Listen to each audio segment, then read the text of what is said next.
Hello everyone, very good evening to all of you. I hope you all are doing quite well and you all are studying for UGC-NET English. So I am assuming that now with these lectures your UGC-NET preparation might have become easier, right? So to make it even easy, to make it easier or to make it the simplest, we are having a very good thing coming up for you, as well as we are planning to give you exciting prizes as well. Okay, so as you all know that paper 1 also plays a very important role in your exam. Yes, so with paper 2 you also have to study for paper 1. That is why it is very much required, and the syllabus is so vast that you actually don't know from where to study for paper 1, right? And how to practice the questions related to paper 1. That is why we are coming up with very informative, very interactive, as well as lots and lots of important things for you lined up. Okay, so stay connected with IFAS so that you will be notified as soon as we come up with those. Okay, so yes, hello Deepak, hello Revti, very good evening to all of you. So don't waste time, share this link with all of your friends so that they won't miss their preparations of UGC-NET English.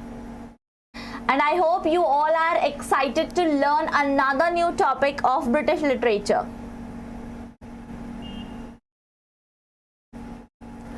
Hello Mansi, very good evening.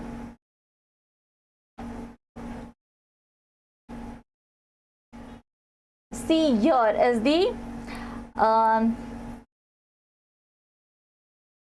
so there is this live practice course, okay, that we are planning to offer you from the 1st of May. So here we are going to practice, here we are going to discuss 1000. Can you imagine the number, that 1000 questions? So if you will study these 1000 questions, I can guarantee you will score the maximum marks in paper 1. Okay, so and as you all know that to score very good marks in paper 1, the key is to practice. Okay, so practice is the key to score maximum marks in paper 1. So you should always remember that focus more on the practice rather than studying, because there is nothing to remember in paper 1. So everything is about the practice, about the solving the sums. Okay, so that is why practice is very important when you are studying for paper 1. Okay, and that practice we are going to make it easier for you. Okay, so here we are providing daily live classes in which we will be discussing questions which will be very brand new, which will be related or which is on the basis of the analysis of the latest question papers. Okay, and these questions will be very new to you, plus these will be very interesting questions which you will also enjoy to solve them as well. Okay, plus you will have a recorded lecture, so if you miss any lecture you don't have to worry at all, you will be provided the recorded one. Okay, next is there will be doubt solving with strategy. Obviously if you are facing any doubt related to paper 1, if you don't know, so let's say if you are solving reading comprehension and if you come across with any doubt in between, then you can definitely consult us, you can ask us the doubts, and we are always there to help you out with it. Okay, then next is intense practice with 1000 unique questions. Yes, so the questions will be very unique to you. You might have, so the pattern will be the same, but the questions you will have not seen those questions anywhere before. Okay, so those questions will be brand new questions, as well as those will be very unique questions as well. Okay, so this is also very important thing to know, to remember. Okay, so and the prize, yes, so the interesting part is the prize. You can see here that the prize is the minimum prize. You will not find anywhere this particular course in such a less price, right? So don't miss this opportunity. This is a very good opportunity that you all will be getting to give. Okay, so please do give these enroll in the batch, okay, which is starting from 1st of May, and make your preparations even better. Okay, and so yes, there is another important thing and interesting thing for you. So with these, so this is the common part. Plus, if you want paper 1 recorded crash course with 600 practice questions, then you can buy this course. Okay, so you just have to spend 500 extra and you will get the recorded crash course as well. Okay, where there will be a theory part, explanation of all these 10 topics will be provided to you. Okay, so this is another important thing for you. Yes. So this is very important to remember, because please don't, as you all know that the competition is very tough and the seats are very limited. That is why I am requesting you all that please don't waste your time in thinking. Enroll it today itself. Please don't waste your time at all. Okay, because this is a very good opportunity that you are getting, and this you will not get anywhere else. Okay, and your preparations are going to be super easy with all of these questions, right? So you might have been studying everything, maybe in the live classes, in free crash courses or anywhere, but practice is the only key to get maximum marks in the exam. Yes, and so much practice you will not be able to do it on your own. You obviously need some guidance. You obviously need, so you can solve the question, but then when it comes to rectify it, that time the question comes in your mind that what is the correct answer, how this answer is the correct one. Yes, so there we come into picture and we will explain each and every question's answer to you. Okay, so please don't miss this opportunity. Again and again I'm telling it to you, and enroll as soon as possible. Yes, so let me just acknowledge some of the comments here. Good evening Aparna, very good evening to you.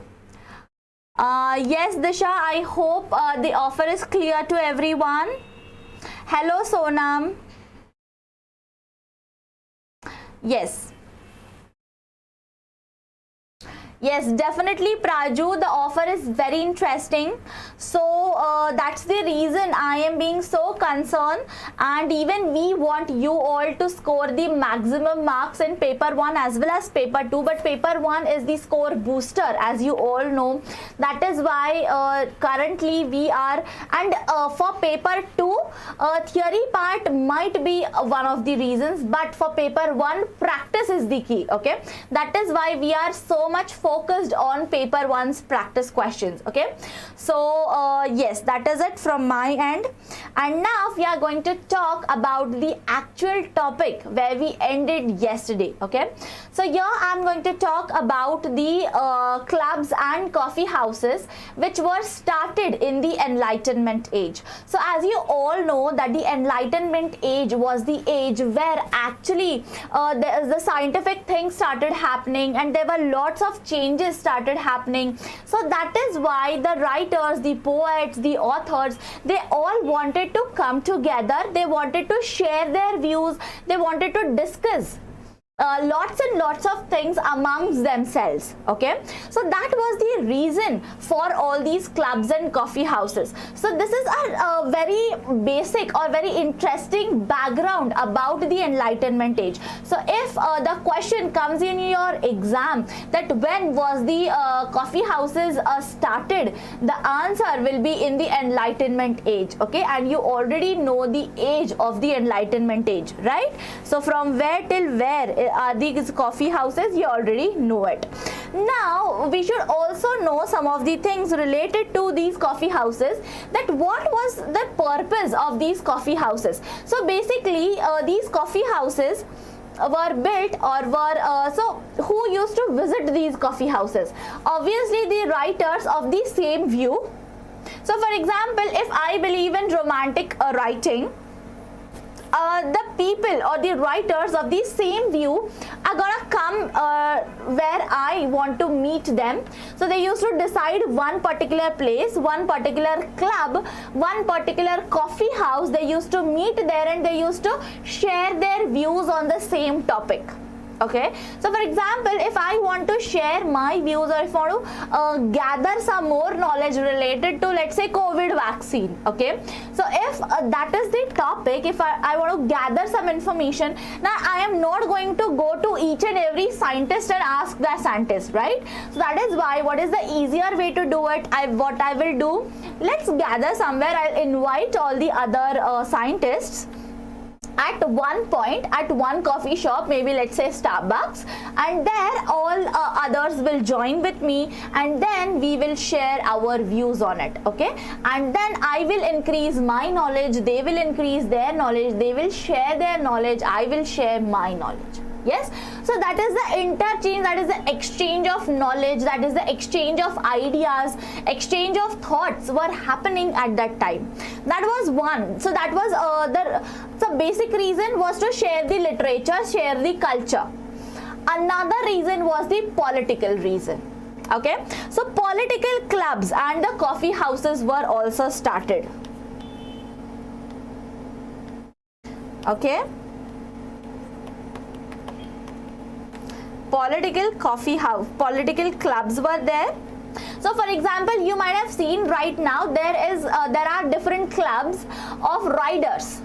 Now what is the reason of these clubs? So where they can gather together and they can perform the same activity in a group. So that was the same reason they used to gather together for a political event maybe, or to discuss some political affairs maybe, and then they used to share their thoughts there. Okay, political clubs and coffee houses.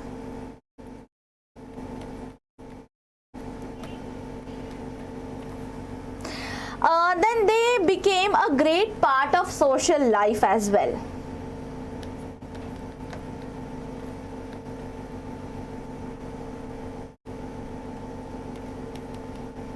Obviously, when lots and lots of people come together, then what is that called as? It's a social life, right? You might also visit your friends at the coffee houses, or at some clubs, or maybe at someone's place. Yes, and that what you call it, a social gathering. Yes, and that is how the social life was started.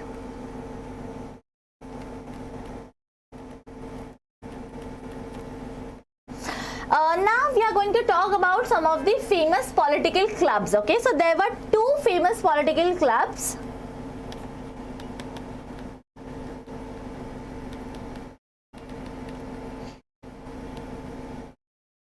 What were these? First one is called as Scribble Rush Club.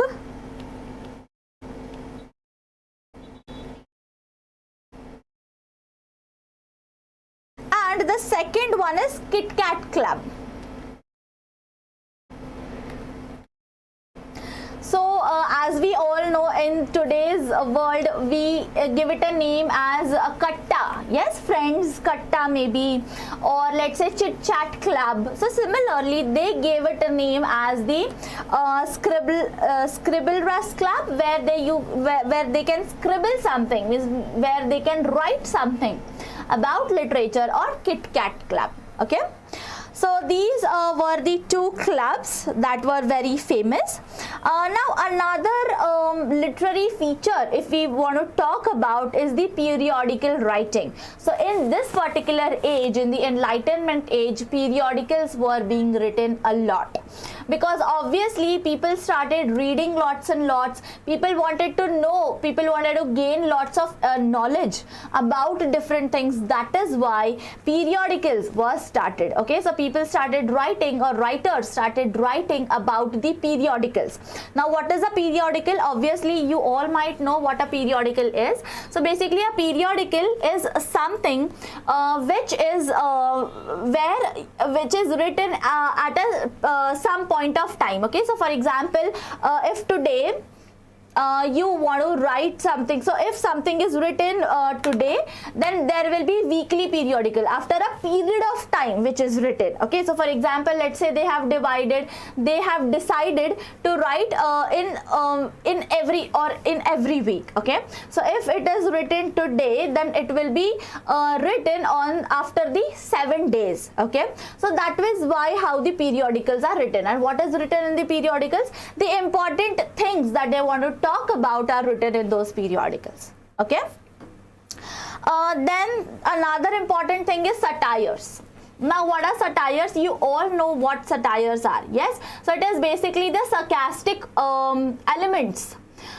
If you want to write anything ironical, those are called as the satires. Yes, then dictionary was written. Okay, so why was the need for dictionary? As you all know that there were lots and lots of revolutions. Yes, because of which the language was very much mixed up.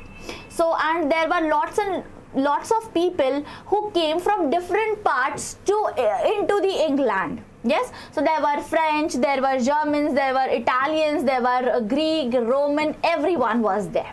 Yes, then also there were Anglos, there were Saxons, there were Jutes.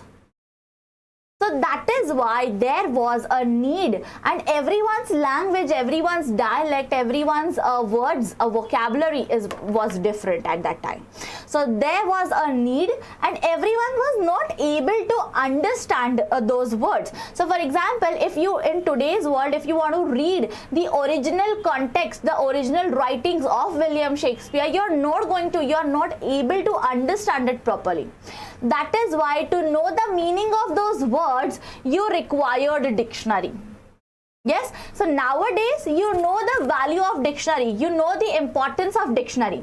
But in the Enlightenment age, so because of the invention at that time, we could make use of it today, right? So that was the invention of Enlightenment age, which we are using it in today's world. Easily, we are handling it very easy. Yes, so you should remember that as well. So there were different things. I'll mention it. So there were periodical writings.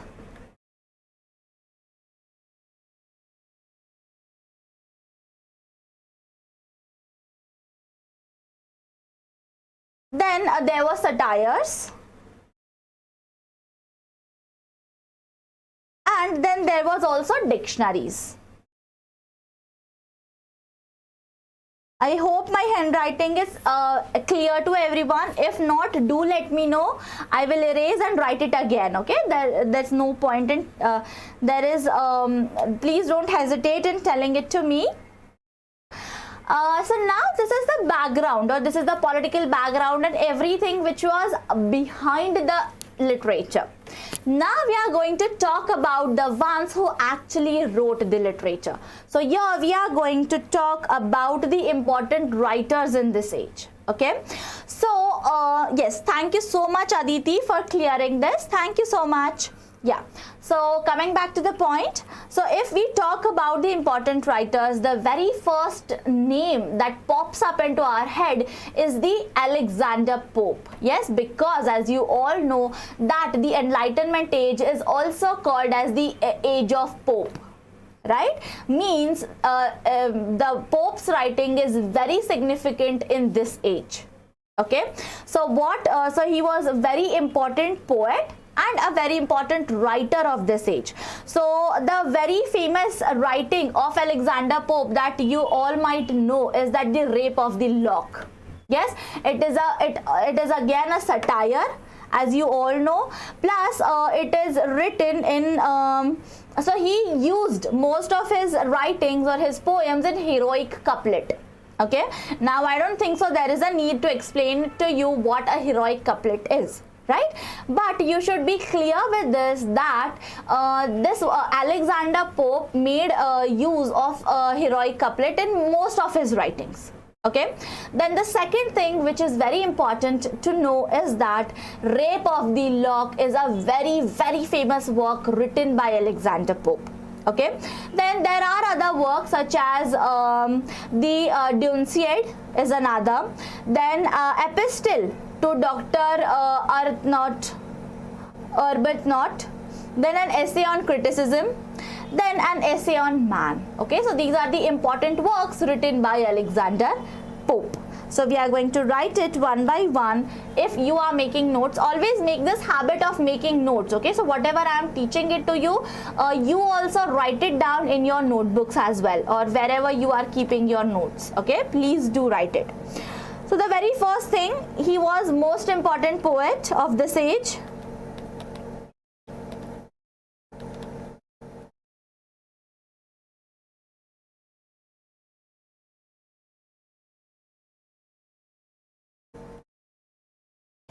Second thing, he wrote his works in heroic couplet.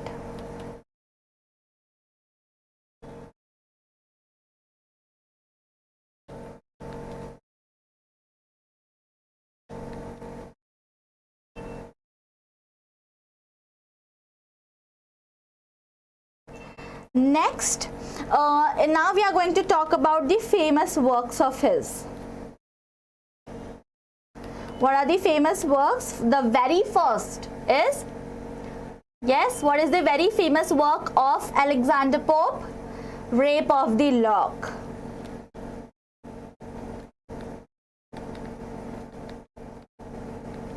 Yes, the story behind the Rape of the Lock is very beautiful. So do read it. It's a very, very beautiful poem written by Alexander Pope. Then the Dunciad, then Epistle to Dr. Arbuthnot,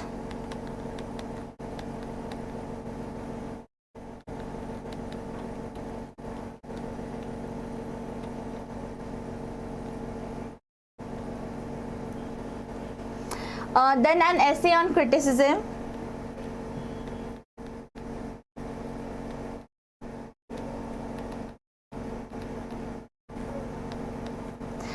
and an essay on man. You can even imagine that what will be there in these essays.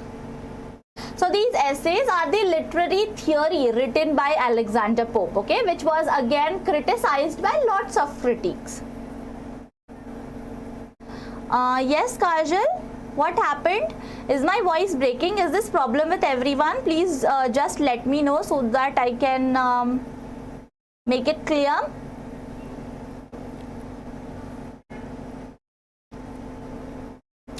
Now we are going to talk about Jonathan Swift. Okay, now who is Jonathan Swift?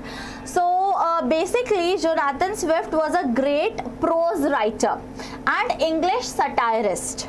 Okay, who was Jonathan Swift?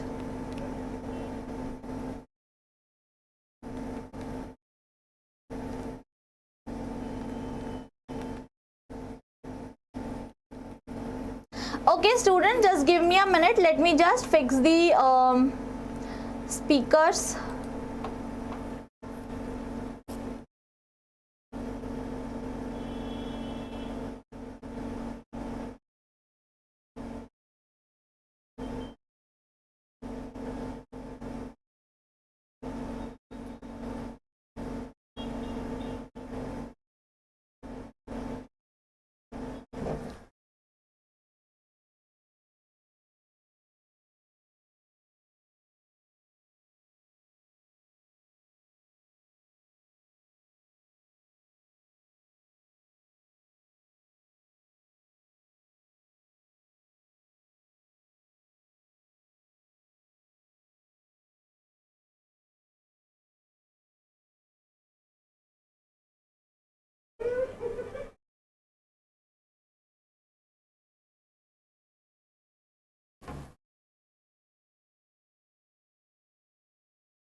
Okay, students, so I think now my voice will be clear to everyone, and it is not buffering or it is not even breaking. Okay, so yes, as I was saying you about Jonathan Swift, that Jonathan Swift was a prose writer. He was also an essayist, as well as he was English satirist or Irish satirist. Okay, he was Irish satirist. Then he wrote many different books. So there is a battle of books written by Jonathan Swift. Now about this battle of book, this is a satire on whom? Now this was the question I asked you some lectures ago, and I want the answers from you all. That I spoke about this battle of books. Now you already know that this satire, the battle of the books, is written by Jonathan Swift. But on whom this satire is written? You have to tell it to me. So battle of the books. Okay, then another important work written by him is the Tale of a Tub.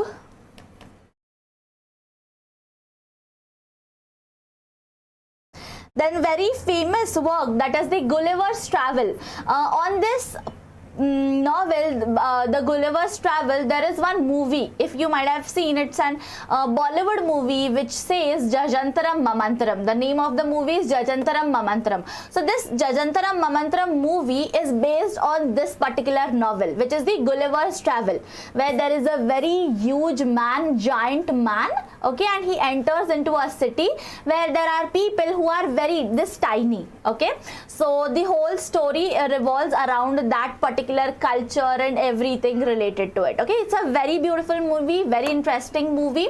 If you will watch that movie, you will get an idea what is there in the Gulliver's Travel. Okay, and if you will read Gulliver's Travel, it's the best.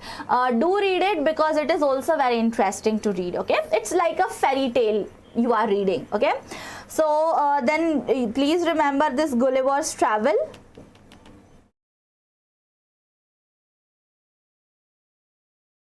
Okay, and then another important work written by Jonathan Swift is A Modest Proposal.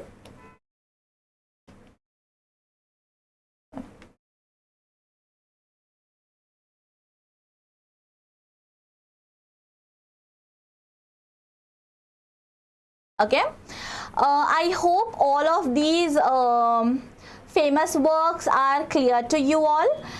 Plus there is no doubt related to any of the part which we have discussed as of now. Okay, now we will move ahead and we will look for the Daniel Defoe.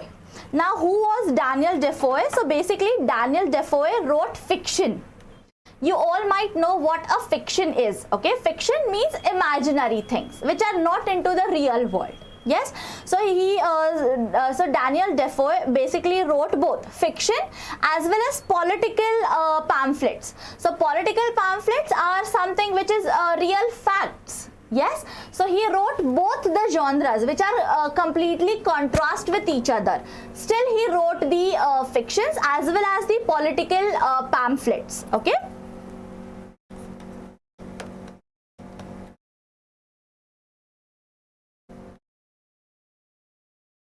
Fiction and political pamphlets.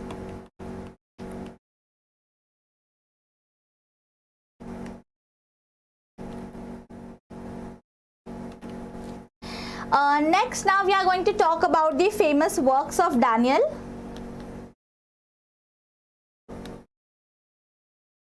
So if we talk about the famous works, the very famous work written by Daniel Defoe is The Shortest Way with the Dissenters.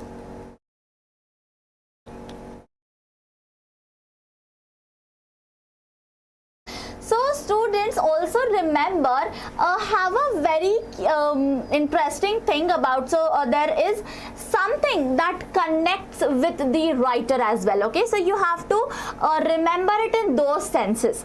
So if you will connect it with some keywords, then it will be easier for you to remember it. Okay, and also in some of the titles there are some words, or the title itself tells you a lot about what will be there in that particular novel, right? So that is why always try to remember the title, or try to understand the name of the title, because most of the time the title itself tells you what will be there in that novel. Okay, so you don't even have to read the novel. In some cases, not in all, for some novels, as the ones which I have already told it to you, you have to read them. There is no alternative for it. But for some of the novels, so for example, this, The Shortest Way with the Dissenters. So in this, the name itself tells you a lot about it, right? So that is why try to remember it with the name itself.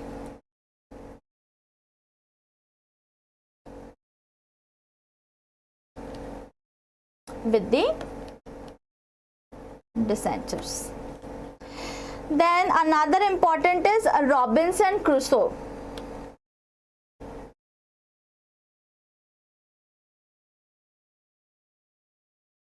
Another one is Moll Flanders.